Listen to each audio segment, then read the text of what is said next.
What's going on, y'all? This your boy Caseyville, Kingston for Life Wrestling Takes. I told y'all what was going down. No review, even though I saw Dynamite, Rampage tonight.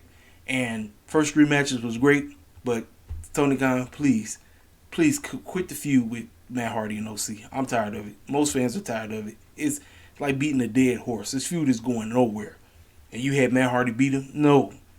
This feud is going absolutely nowhere. And then this is supposed to get cats excited for Full Gear. You crazy as a Betsy-bug, man. Anyway, my excitement level for Full Gear is a little bit higher than what it was the previous week. But I want to first start this podcast off by sending my condolences to my boy Leo Rush. Leo, we are praying for you, sir. Transition of his grandma, praying for him. Praying for his family. Just, everything. And also, too, I know a lot of people in the IWC may know who she is. If y'all not familiar with the young lady who she used to always sit in her AEW jersey or her AEW hoodie, and she was always talking about, no matter if it was Raw, SmackDown, Dynamite at the time before Rampage, NXT, she's a hardcore wrestling head. Her name is Jessie the Buckeye. Well, she just recently had to go through a procedure.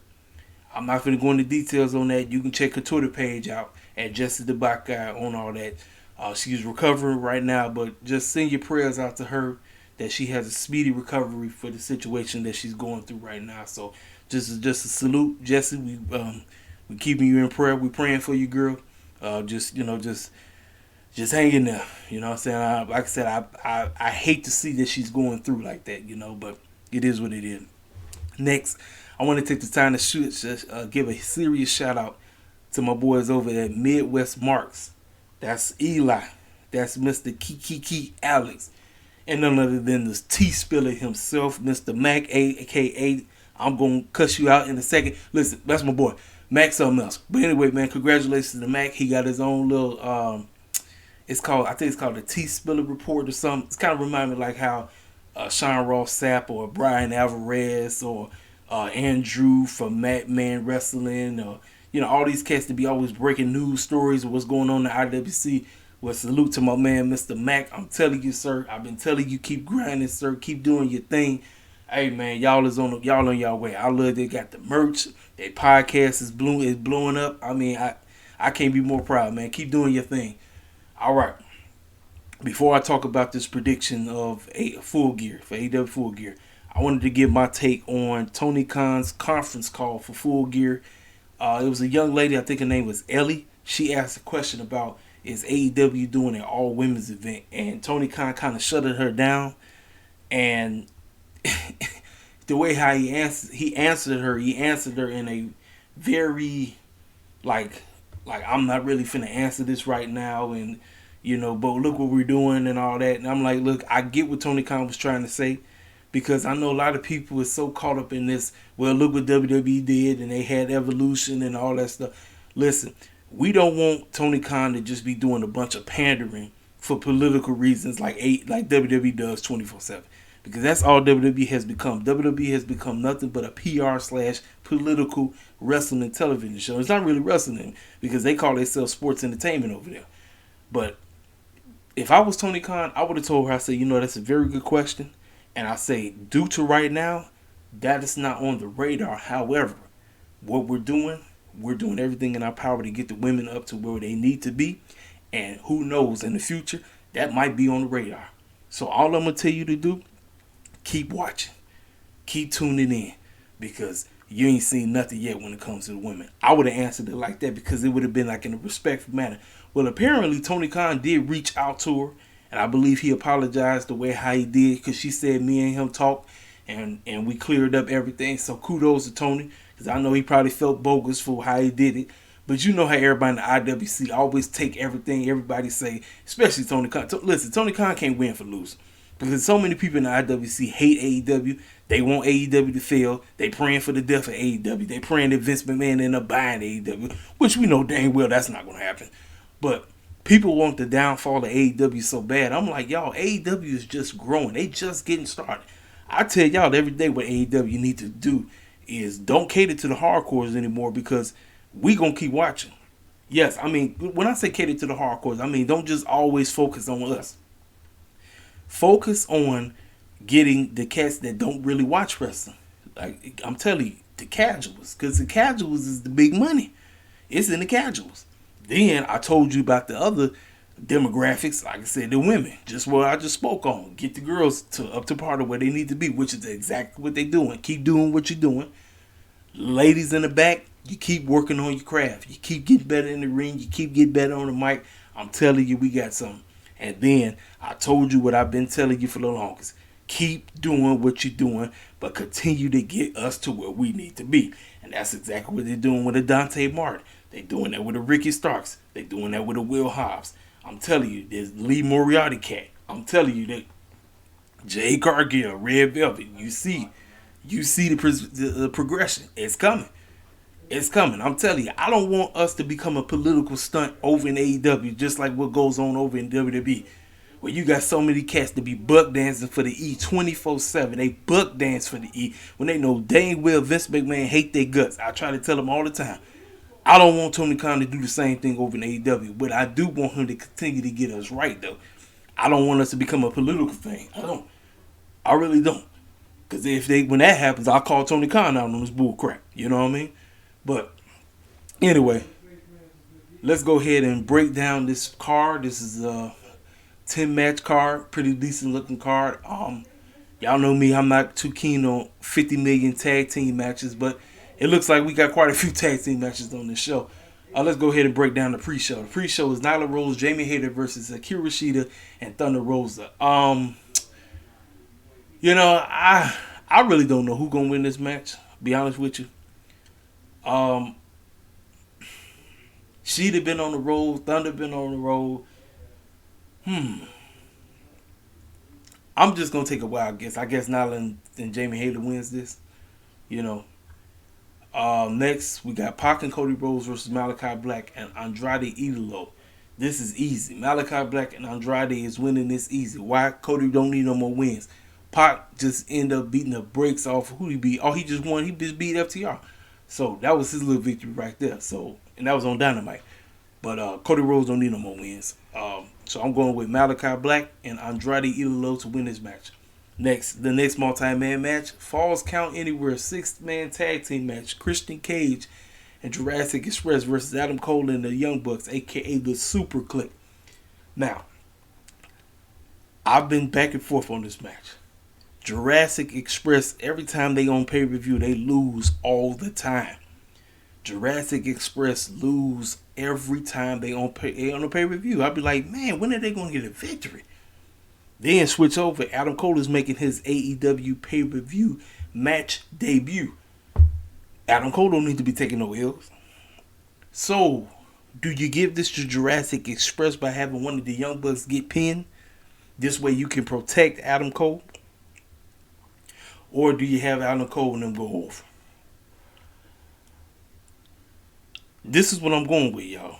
I think this is the end. This is it with this feud. This feud has been decent. I really had no problem with this feud. But I'm telling you right now, I think this is the end of this feud because I believe Christian Cage is turning heel on Jurassic Express. Now, I'm not sure if this is going to be after the match or during the match. But I got a feeling that Christian Cage is turning on Jungle Boy and Luchasaurus. Because they've been riding together for a while. And I'm starting to see there's been a lot of crinkles in their whole thing. And it's like, man, Jungle Boy's been getting a whole lot of shine. Luchasaurus has been left out. He's been left to dry. And most people, let's be keeping it a buck, there's a lot of people that split on between who they like more. And I already know my man Ace, a.k.a. OTRS Central, Mr. Jeff. You know he's a hardcore Luchasaurus guy. So, I'm going to go out on a limb. I'm going to take the Super Click. And the reason why, because Christian is the reason that the Super Click win. So, that's what I'm going with. Darby Allen versus MJF. No-brainer. MJF wins easy. This is going to be a great match. The story behind this has been excellent. MJF has been doing everything in his power to break this young man. We already know Darby Allen is a weird cat. He's weird. That is his gimmick, but the man can't be broken. Now, he loves to get beat up because that's all Darby Allen likes to do. Darby Allen just like to get thrown around and get how much pain can he take. Well, he going to take some serious pain, and MJF going to be trying to figure out how come I can't lay this clown down. More than likely, he's going to cheat to win. MJF's going to win this match. There you have it. Next, we got the Minnesota Street Fight, the Inner Circle versus Men of the Year, America's Top Team. Now, this feud, I'm just going to be honest with you. Dan Lambert himself has been outside of what Scorpion Sky and Ethan Page have been saying. Dan Lambert has been single-handedly carrying this feud because the man is on another level when it comes to cutting promo. I forgot about him. And he's playing his heel role easy because every time he goes in front of the crowd, they boo the mess out of him. They can't stand his guts. Inner Circle's going to win this match. Jericho's either going to make this man tap or he's going to pin him. But more than likely, he's going to make this man tap. That's why I'm taking the Inner Circle. This match right here, CM Punk versus Eddie Kingston. This match got started based on promo work. Eddie Kingston dropped truth bombs on CM Punk. Most people are getting tired of happy-go-lucky CM Punk, and Eddie Kingston was the guy to get him started. Who is going to win this match? I'm going to go with CM Punk, even though I want Eddie Kingston to win this match. I want Eddie Kingston to win. Why? CM Punk has been doing his thing, but I want to see Eddie Kingston start getting a victory. And this would be a best time for Eddie Kingston to pull the upset because we know CM Punk is going to be favored going into this match. But I'm taking CM Punk to win this match, and we'll move on from that. Next, we got the AEW World Tag Team Championships. Lucha Bros versus FTR. This feud has really... I'm going to be honest with you. The Lucha Bros got the AEW Championships, and I really haven't seen much from them. I don't know if they nicked up or whatever. But FTR's, let me tell you something. FTR is one of those old school tag team groups that wrestle and they wrestle. And they don't do all those flips and dives. They just wrestle. They old school wrestlers. So you got a mixture of the flips and dives versus the old school style wrestling. Lucha Bros are going to retain their championships. With all the goofy stuff that they did to take the AAA titles off of them, they're going to come back and they're going to beat them. And they're going to retain their AEW Tag Team Champs. AEW Women's World Championship. Britt Baker, Dr. DMD versus Taya Conti. They've been hyping the mess out of Taya Conti. Taya Conti has improved in the ring a lot. Britt Baker has been doing a phenomenal job as AEW Women's Champion. She ain't losing that title. Taya is the underdog going into this. She's not winning. Britt Baker's going to win this match, and I don't know how she's going to win it, but I got to win it. She's going to retain the championship.